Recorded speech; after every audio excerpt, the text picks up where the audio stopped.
교회에 주어지는 지상 명령이라는 이런 말씀의 제목을 가지고 함께 이 시간 은혜를 받기를 원합니다. 우리 오늘 읽은 이 본문의 말씀은 우리 예수님께서 부활하시고 난 다음에 사랑하는 제자들에게 마지막으로 명령하신 명령의 말씀인 동시에 이 말씀은 예수님께서 또 부활 성천하시기 전에 우리에게 남겨놓으신 마지막 유언의 말씀이라 그렇게 말씀을 드릴 수가 있습니다. 이 말씀의 전체 요지를 한마디로 말씀을 드린다면 바로 그것은 너희는 가서 모든 민족을 제자로 삼으라, 이렇게 우리는 말할 수가 있습니다. 이 말씀에 관해서 사복음서를 기록한 하나님의 또 종들이 하나같이 이 부분의 말씀을 언급을 하고 있는데 약간의 정도의 차이는 표현의 차이는 있습니다.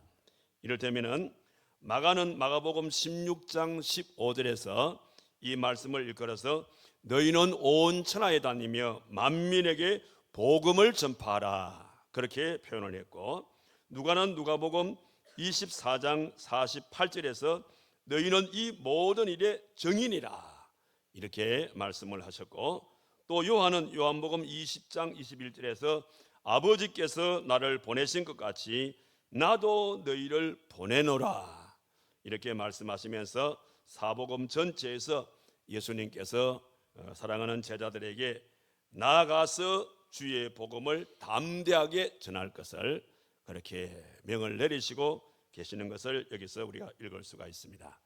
자, 그렇다면은 왜 예수님께서 이렇게 지상 최고 최대의 이 명령을 사랑하는 제자들에게 이렇게 하고 계시는가? 그 이유를 우리가 몇 가지로 살펴보게 되어지면 가장 큰 이유는 예수님께서 이 땅에 오신 목적이 뭐냐?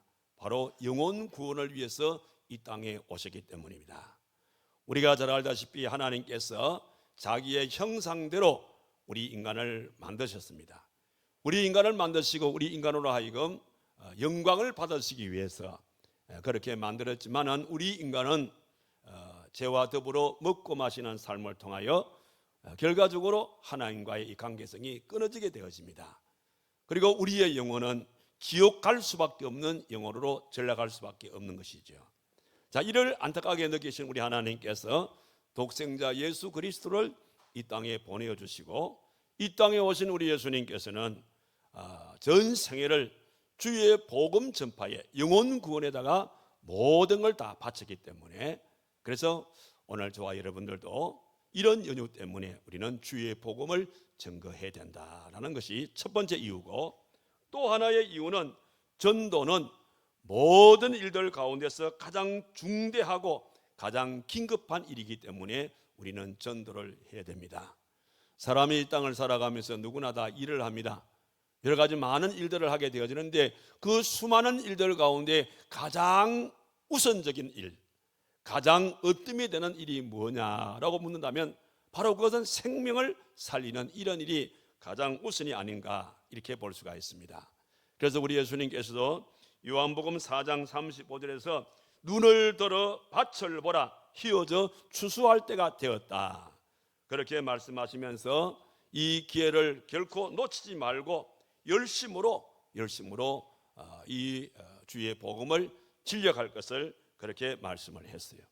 이런 사도 바울도 그런 맥락에서 때를 얻든지 때를 얻지 못하든지 우리는 항상 주의 복음에 진력하라는 이 말씀을 통해서 볼 때에, 이렇게 이 복음이란 것은 우리 인간사 가운데서 가장 중요하고 가장 긴급한 일이 영혼을 살리는 일이기 때문에 우리는 주의 복음을 전해야 된다는 사실이죠.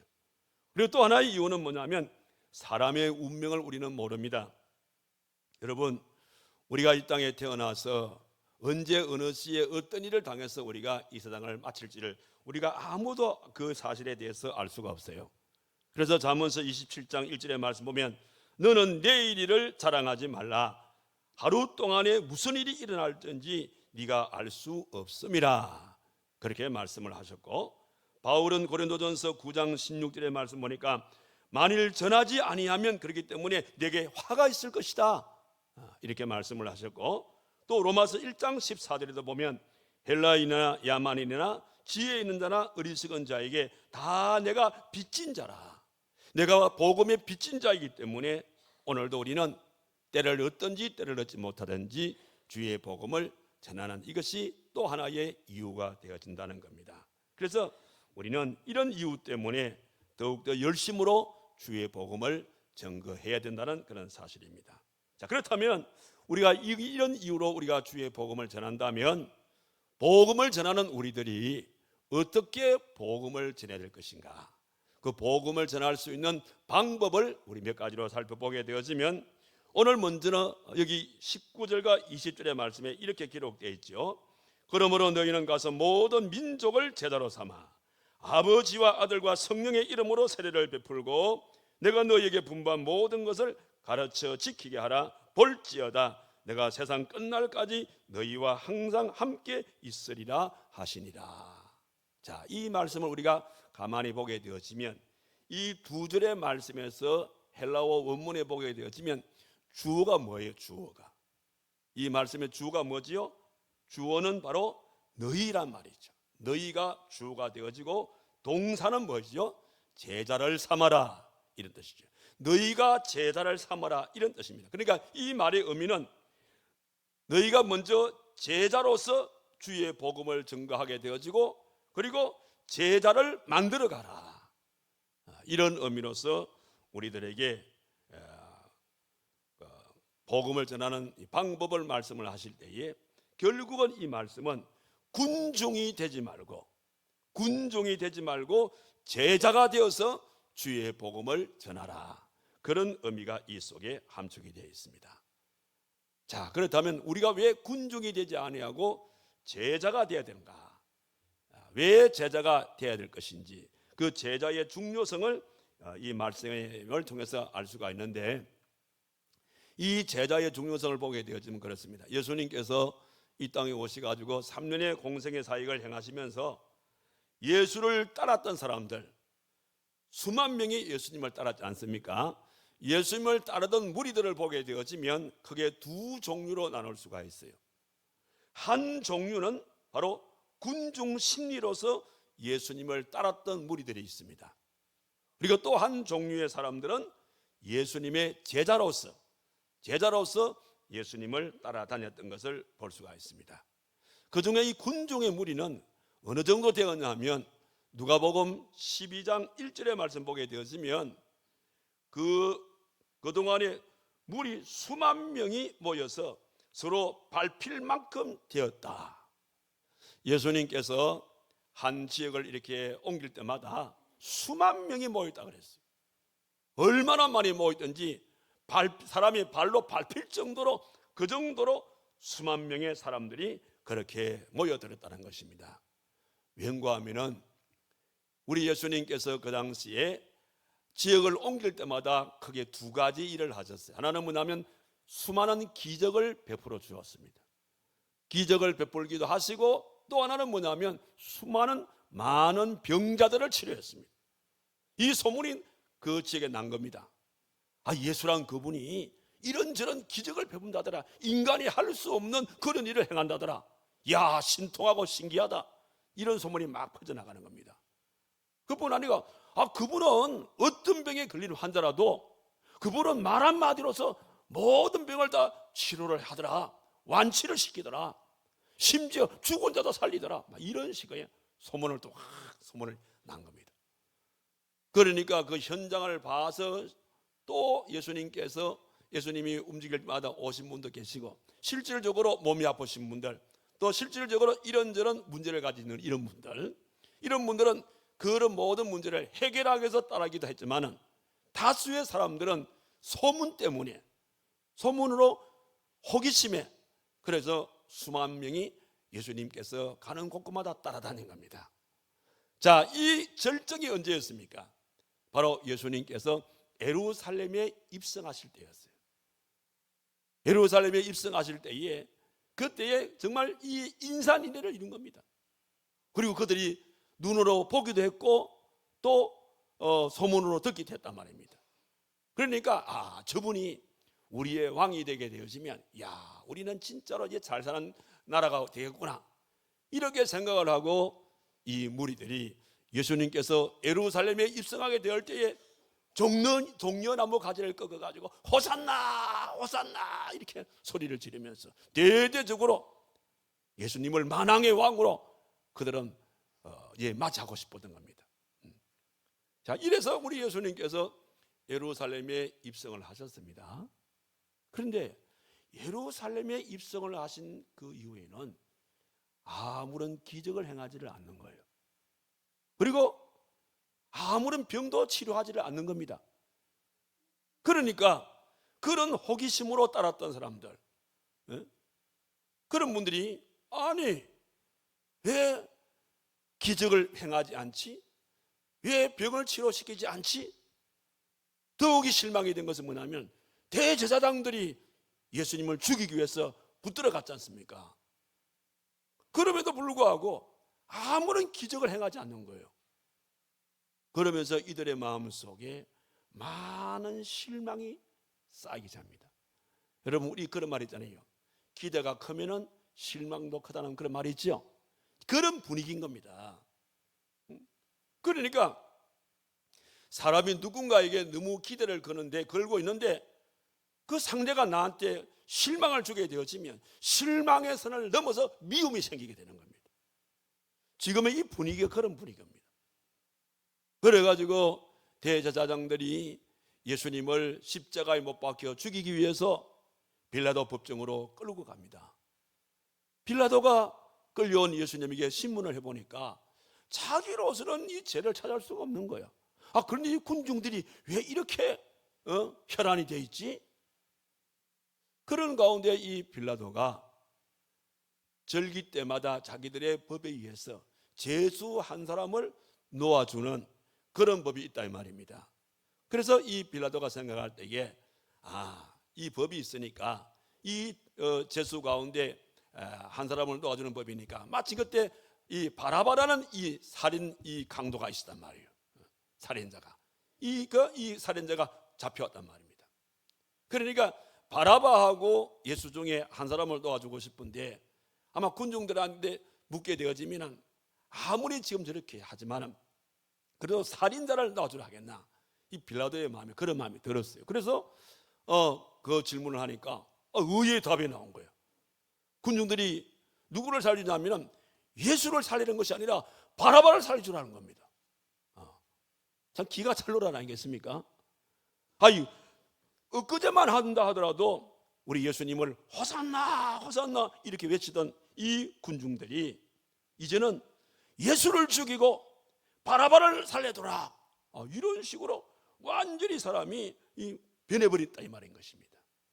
자, 이런 부분들을 이미 알고 있는 부활하신 예수님께서 이 귀한 사명을 누구에게 맡길 것인가 라는 것을 결정짓는 그런 가운데에 분위기를 따라서 변하게 되어지는 군중보다는 어떤 일에 있어서도 주님을 따르는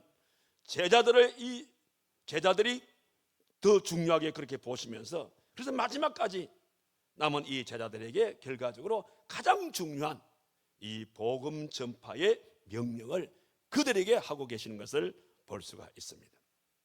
그래서 사도행전 1장 8절 이하의 말씀에도 보게 되어지면 우리 예수님께서 이 땅에 이제 부활하셔서 한 40년 동안 부활한 모습을 보이시다가 드디어 성천의 직전에 또 수많은 그 얘기를 듣고 무리들이 모여들었을 겁니다. 그런 가운데 우리 예수님께서 사도행전 1장 8절의 말씀을 하고 있지 않습니까? 너희가 성령의 권능을 받으면 예루살렘과 유대와 사마리아와 땅 끝까지 이르러 내 복음의 증인이 되라. 이 말씀을 하시고 우리 예수님께서는 성천하시게 된 겁니다. 자, 이 성천하시는 이 장면들을 또 수많은 무리들이 다 본 겁니다. 봤는데 이 많은 군중들은 예수님께서 성천하시고 난 다음에 다들 자기의 집으로 다 돌아갑니다. 돌아가는데 그 중에 120명의 성도들은 돌아가지 아니하고 예수님께서 하시는 그 말씀을 따라서 주의 복음 증거하기 위해서 복음을 증거하기 전에 먼저 성령의 권능을 받으라 했으니까 그래서 성령의 능력을 받기 위해서 마가 요한의 다락방에 그들이 모여서 일심으로 기도하는 가운데에 불의 혀같이 갈라지는 성령의 역사가 그들에게 임하게 되어졌고, 급기야 그들이 성령 충만한 은혜를 받고 나아가서 주의 복음을 전해서 초대 예루살렘 교회가 건립이 되어지고, 그것이 하나의 시발점이 되어져서 전 세계에 복음이 전파되게 되는 그런 역사들이 일어나게 되었다라는 사실인 겁니다. 이와 같이 주의 복음 전파란 것은 군중들에게 맡기지 않습니다. 주의 복음 전파란 것은 어떤 경우에도 변하지 않는, 끝까지 자기의 자리를 지키게 되어지는 제자들에게 마지막으로 분부한 말씀이 바로 주의 복음 전파라는 사실인 겁니다. 자, 그렇다면 오늘 제가 여러분들에게 좀 심각하게 하는 질문을 해보겠습니다. 자, 그렇다면 오늘 여러분들은 군중 성도입니까? 아니면은 제자 성도입니까? 어때요? 여러분 자신들은 군중 성도에 해당이 됩니까? 아니면은 제자 성도에 해당이 된다고 생각합니까? 자, 길게 얘기할 거 없어요. 내가 지금까지 예수를 믿으면서 내가 군중 성도로 예수를 믿었는지, 아니면 내가 제자 성도로 예수를 믿었는지는 말로 하지 맙시다. 우리 말로 하지 말고 이번 4월 28일 행동으로 보여줍시다. 만약에 여러분들의 마음속에 목사님 나는 군중 성도 아니에요, 나는 제자 성도예요, 여러분이 오늘 이 질문 속에 아무리 여러분들이 1000번 만번 나는 제자 성도예요 말씀을 하신다 하더라도, 여러분들이 4월 28일 날 그냥 털레 혼자 털레 오시면 죄송합니다. 여러분들은 착각하고 살아온 거예요. 여러분 제자 성도 아니에요. 여러분들은 이게 희망사항은 될지 몰라도 여러분은 제자 성도 될 수 없어요.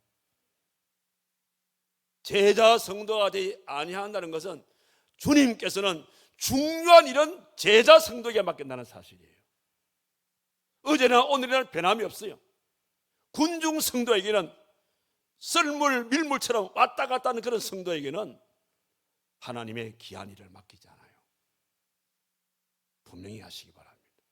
그래서 오늘 저와 여러분들이 평생을 살아오면서 내가 군중 성도로 예수 믿었다면 정말 이것만큼 슬픈 일이 어디 있습니까?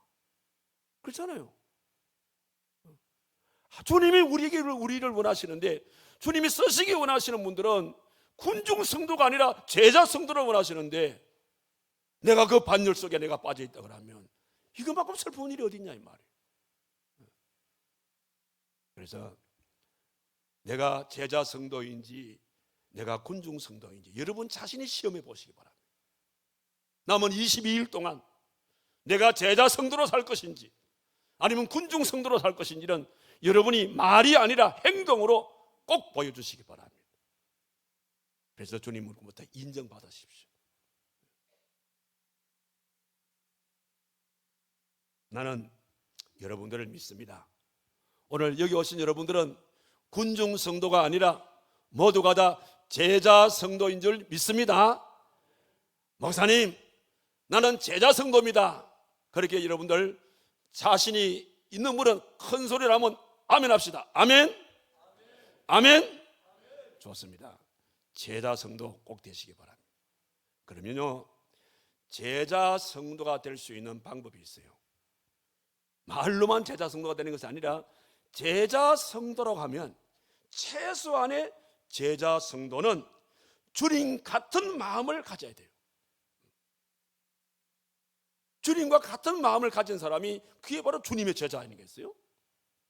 이를테면은 서성과 마음이 같아야 하고, 서성과 목적이 같아야 하고, 서성과 방법이 같은 이런 사람을 우리는 일컬어 제자라 이렇게 말하는 거예요. 제자라고 말하면서 서성과 마음이 다르고 서성과 목적이 다르고 서성과 방법이 다르면 그건 제자가 아니죠. 제자는 최소한으로 서성과 마음이 같아야 되고 목적이 같아야 하고 방법이 같을 때에 그 사람은 우리 제자라 그래요. 왜? 이렇게 살게 되어지면 나도 모르게 마음이 같고 목적이 같고 방법이 같게 되어지면 자연스럽게 그 제자는 서성을 담게 돼 있어요. 우리 부부도 마찬가지지 않습니까? 우리 보통 보면 부부는 닮는다 그런 말을 하지요. 실제적은 그래요. 왜 부부가 닮는 줄 아죠? 압니까? 남편과 아내의 마음이 하나야. 남편과 아내가 사는 가정의 목적이 같아요. 남편과 아내가 살면서 방법이 같아. 그러니까 방법이 같고 목적이 같고 마음이 하나 되니까 부부는 닮아갈 수밖에 없는 것이죠. 그래서 우리 예수님께서 요한복음 6장 38절에서 이런 말씀을 하십니다. 나를 믿는 자는 성경의 이름과 같이 그 배에서 생수의 강이 흘러나오리라. 우리의 생명을 살리는 이런 역사가 그 배에서 흘러나온다.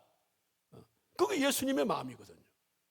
그러니까 예수님의 제자들은 예수님의 마음에 생명의 강수가 흘러나오니까 우리의 삶 속에도 이런 생명의 강수가 흘러나와야 된다, 그런 말씀인 겁니다. 여러분, 유대인의 교훈 가운데 그런 재미있는 교훈이 있더라고요. 제자는 적어도 하루에 3번 스승의 얼굴을 뵈야 한다. 내가 제자라 그러면 그 제자라고 하는 그 사람은 자기 스승의 얼굴을 하루에 한 3번 정도는 뵈야 한다, 그런 말이 있어요. 이거는 무슨 말이냐면 제자는 스승을 닮아야 된다 이 말입니다. 제자는 스승의 닮은 꼴이 돼야 된다. 그러니까 오늘 저와 여러분들이 제자 성도가 되려고 하면 최소한의 이렇게 주님과 같은 마음을 가지게 되었을 때에 우리가 제자 성도가 되는 거예요. 그리고 또 하나는 무엇인가 하면 열정을 가지셔야 돼요. 열정. 자, 오늘 제가 방금 읽어드렸던 이 19절 20절의 이 말씀에 여러분들 한번 이 말씀을 읽으시면서 이 말씀 속에 그 당시 그 환경을 여러분들이 한번 상상을 해보시기 바랍니다. 이 두 말씀이 해도 되고 안 해도 되고 시간 있을 때 하고 없을 때 하지 않고 이런 분위기 같습니까? 아니면은 열정적으로 하는 이런 분위기 같습니까? 제가 볼 때에는 이 두 절의 말씀은 열정적으로 행하는 그런 모습을 이 말씀을 통해서 저는 상상할 수가 있습니다. 자, 그러면 여기에 이런 열정을 가지고 주의 복음을 증거하고 그래야만이 제자 성도가 된다고 지금 우리가 지금 말씀을 듣고 있는데, 그러면 열정을 갖는다는 게 뭐냐? 적어도 이번 기회를 통해서 주의 복음을 전하는 이 열정을 갖는 것은 구체적으로 어떤 모습이 열정을 갖는 것이냐? 제가 이 부분을 놓고 제 나름대로 말씀을 준비하면서 자, 우리 성도들한테 이 열정이라는 이 말이 딱 각인될 수 있는 말이 내가 어떤 말이 있을까? 이걸 놓고 내 나름대로 우리가 전도니까 생각을 해보는 가운데 이거로구나. 이 열정이라는 것은 바로 예밀집정 전략을 얘기하면 되겠구나. 예밀집정. 목사님, 우리 교회는 뭐가 많아요. 우리 지금 하고 있는 게 뭡니까? 미인 대칭은 또 맨날 미인, 오늘 또 갑자기 또 예밀집 집정, 이건 또 무슨 말이에요? 예밀집정. 자, 이 예밀집정이라는 것은 이게 약자입니다. 그러니까 예밀집정은 결과적으로 4가지의 착이 붙는 전략입니다. 예는 애착, 밀은 밀착, 집은 집착, 정은 정착, 이거예요. 자, 지금 우리가 오늘 태신자 우리 3차 우리 작정 들어가지요. 근데 거기에 쭉 15가지 항목을 쭉 보게 되어지면 다 내하고 연계가 되어 있는 사람들이잖아요. 이런 사람들이 있나 이 말이거든요. 그리고 여기에 기록되는 이런 사람들에게 애착을 가지라 이 말입니다. 그 애착을 가졌다면 애착을 가짐으로 끝나지 않고 그 사람들에게 밀착을 가지고 접근하라 이 말입니다. 밀착을 어떻게 접근합니까? 요 사람들한테 주중에 밥도 한 개 사주기도 하고, 같이 뭐 이렇게 취미 생활도 같이 하기도 하고, 뭐 집에서 뭐 부침개 좀 구웠다면 또 이렇게 했다면 또 나눠 드시기도 하고 말이에요. 이렇게 밀착을 가지란 말입니다. 사람은 서로 밀착하게 되질 때에 너의 마음과 그 조혜의 마음의 차이 나는 거 보면 너의 마음과 내 마음의 벨트를 달아가지고 돌리는 게 이게 이런 인간관계, 이게 밀착의 관계라고 그래요.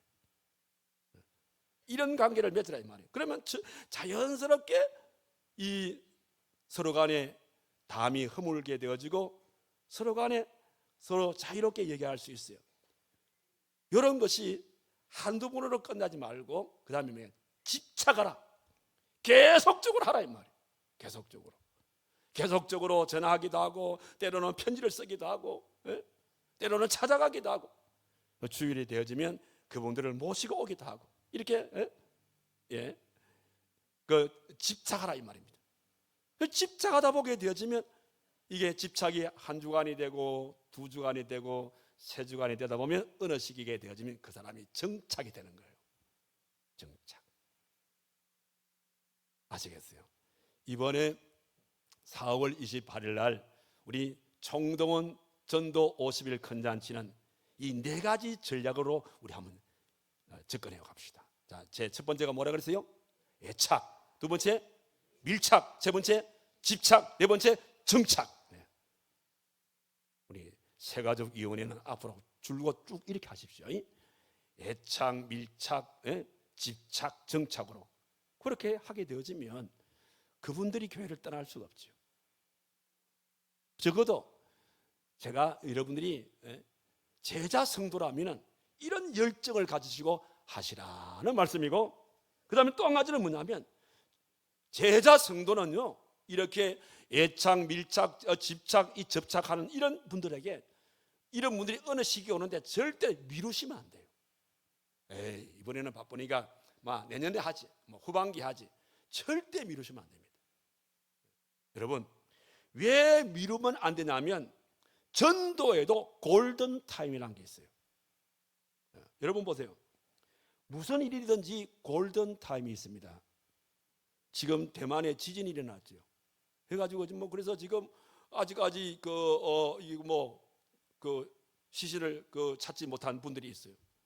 우리 옛날에 그 세월호 그 사건이 일어났을 때에 그 골든 타임이 있었지 않습니까? 그 골든 타임을 잘 활용했다 그러면 최소한 그래도 그 수십 명을 더 우리가 구제할 수, 우리가 살릴 수가 있는데 그 골든 타임 놓쳐버렸단 말입니다. 가정에 불이 났습니다. 모든 인생의 일이란 다 골든 타임이라는 게 있어요. 마찬가지로 전도에도 골든 타임이 있습니다. 그럼 전도의 골든 타임은 언제냐? 전도의 골든 타임은 우리가 사람이 살아가다 보면은 우리 사람이 내 뜻대로 살 수가 있나요?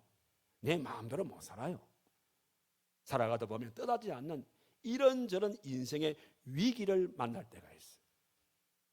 어떤 사람은 갑작스럽게 병이 났다든지, 어떤 사람은 갑자기 사업에 실패했다든지, 어떤 사람은 가족 가운데 누구가 세상을 떠났다든지, 어떤 사람은 부부간에 서로 간에 어떤 마찰 때문에 굉장히 그 사이가 안 좋다든지, 하여튼 우리 가정 살아보게 되어지면 이런저런 인생의 위기가 옵니다.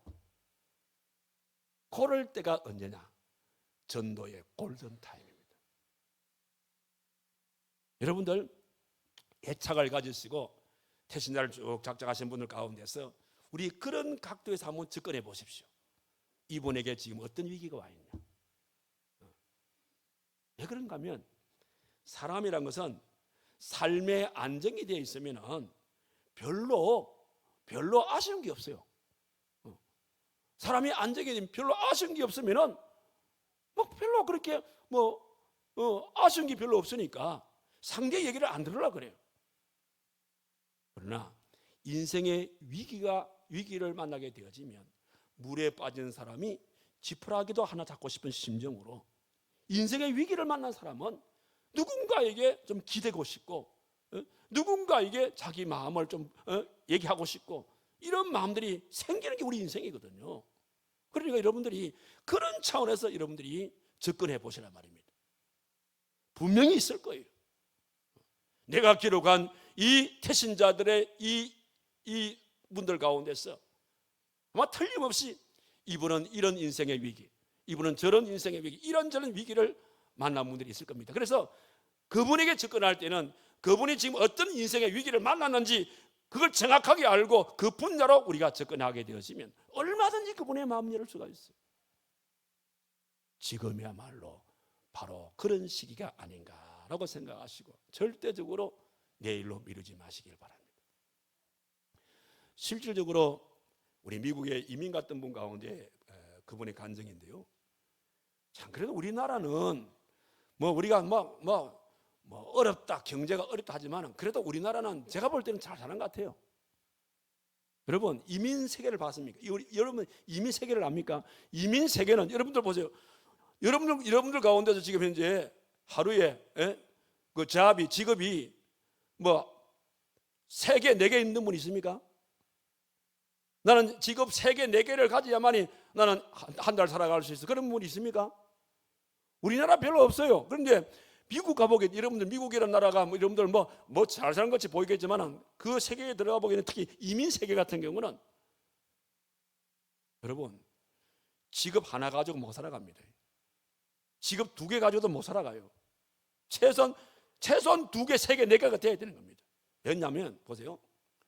미국이라는 나라는 걸어 다닐 수가 없습니다. 자동차에 대한 거기에 그 비용. 그 다음에 내 집을 살 수 없답니까? 그러니까 이게 집을 빌리는 렌트비, 아이들 자녀 교육비, 그 다음에 생활비. 기본적으로 4가지라. 4가지를 만족시키려고 그러면 여러분 한 가지 직업 가지고는 안 돼요. 최소한 2개, 3개, 4개가 되어야지만이. 그러니까 이분들은 주야가 없어요. 낮이고 밤이고 열심히 일하십니다. 내가 그렇게 생각했어요. 야, 저분들이 저 열심을 가지고 한국에 가서 반만 하게 되어지면 다 부자 될 것 같은데. 그런데 그렇게 열심히 뛰는 가운데서도 열심으로 주의 복음을 전하는 한 집사님이 계셨어요. 집사님이 새벽같이 일어나 가지고 한탕 뛰고 그다음 2번째 이제 그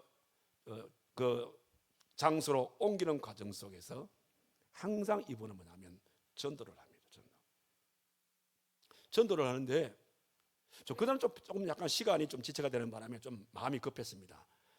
그래서 이제 막 그냥 이거 어떻게 하냐 하고 막 가는데 큰 미국 사람이 큰 이 저택 앞을 지나가는데 그 저택 앞을 지나가는데 자꾸 마음속에 저 집에 초인종을 눌러라, 저 집에 초인종을 눌러라 막 이런 조급한 마음이 자기 마음이 생기는 거야. 이게 뭐야? 이게 성령의 역사지요.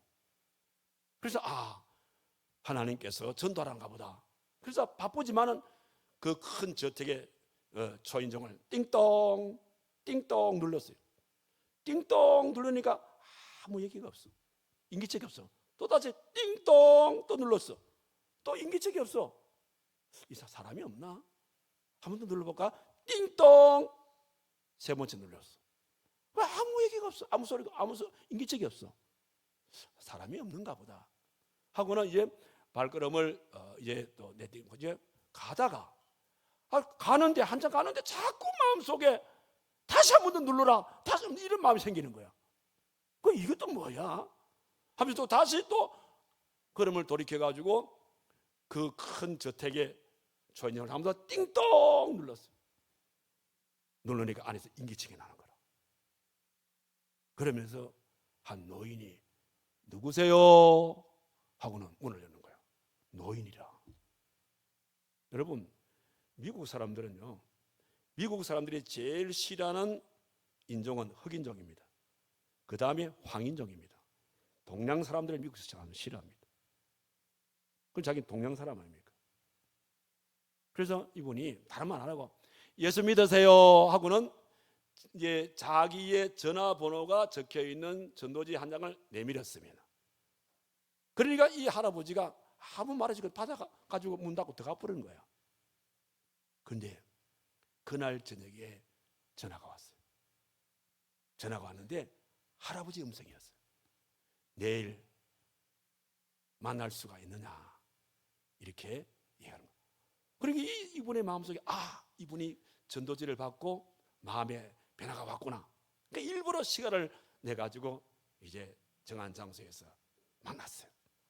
만났는데 할아버지가 그 집사님을 보면서 눈물을 쭉 흘리면서 당신이 나의 생명의 은인이요 이라는 거예요.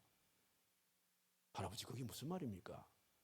사실은 내가 너무 사는 것이 외롭고 돈이 없어서가 아니고 너무 사는 것이 외롭고 너무 힘들었어. 자기가 극단적인 선택을 하기 위해서 자기의 집에 그 줄을 달아가지고 목을 매 죽으려고 이제 줄을 매가지고 그 줄을 자기 목에 딱 거는 순간 띵동 띵동 띵동 이라는 거야. 그러니까 사람이 순간적으로 띵동 하니까 자기 멈출 거 아닙니까? 그래서 띵동하고 끝날 줄 알았는데 또 띵동 또 하는 거라. 그때부터 또 띵 또 하는 거라. 그러고 난다면 조용한 거라. 이제 갔구나 하고는 다시 목을 딱 매가지고 딱 매고 넣는데 또 띵동 또 하는 거라 이게. 그래가지고 이 사람이 정신을 차려가지고 문을 열어준 겁니다. 그래서 이분이 그분의 전도 때문에 살게 되어졌고 그 길로 이분이 예수님을 마음의 구주로 영접을 했다는 겁니다. 여러분, 전도는 이와 같이 죽을 생명도 살리는 일들이 일어나는데 절대적으로 여러분들 그래서 미루지 마시기를 바랍니다. 미루지 마시기 바랍니다. 분명히 하나님께서 이번에 이 총동원 전도 50일 큰 잔치를 통해서 누군가에게 하나님께서 골든 타임을 주셨을 거예요. 그 골든 타임을 여러분들이 100분 잘 활용하시기 바랍니다. 그럴 때에 여러분들이 예수님의 제자 성도가 되는 겁니다.